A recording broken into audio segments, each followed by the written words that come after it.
Fossil collecting on the beach, identifying shark's teeth. Miss Michelle here with a sample of my shark's tooth collection. I got most of them at Michler's Beach in Northward and at Falano Beach.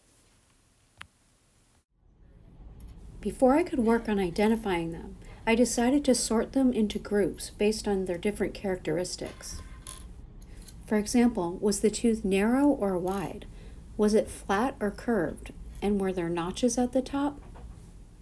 Here's one group with a curved root and a curved tooth. Here's another group with a more narrow root. Here's another group that appeared more flat to me, and honestly, I'm not even sure if everything in this group is a shark's tooth. This group appeared to have a small notch on the right at the top. And this group had 2 notches at the top. These 2 were large and flat, with serration on both sides. The Florida Museum of Natural History is a great resource.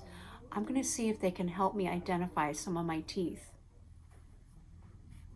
The best way to find them is just to put in a search, Identifying Shark's Teeth, Florida Museum. That'll get you there fast.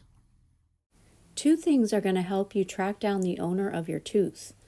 One is this diagram of the shark's tooth, and the other is a glossary of shark tooth related terms.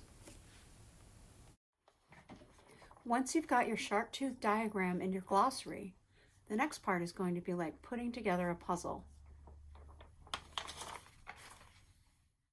Go to the Fossil Shark Teeth ID Guide. I'm going to use the guide to ID this tooth. This is the front, and this is the back. Question 1. Is the tooth labiolingually flattened, or is it short and not labiolingually flattened? Here's where my glossary comes in. Labial means viewed from the front, and lingual is the inner surface of the tooth toward the tongue. Well, it looks pretty flat to me, and even if I didn't have the glossary, I know it's not short. Go to question 2.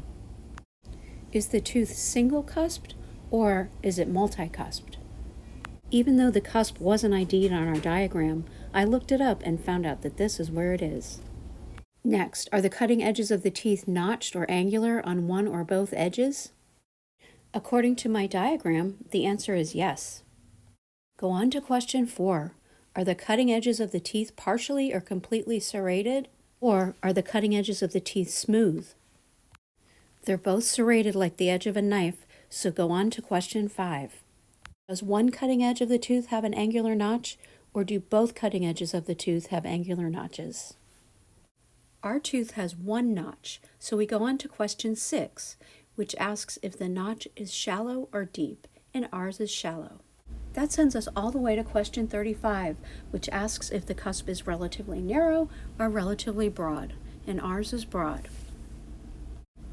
The next question is, are the serrations on the distal side slightly coarser, or are they uniform compared to the ones on the other side?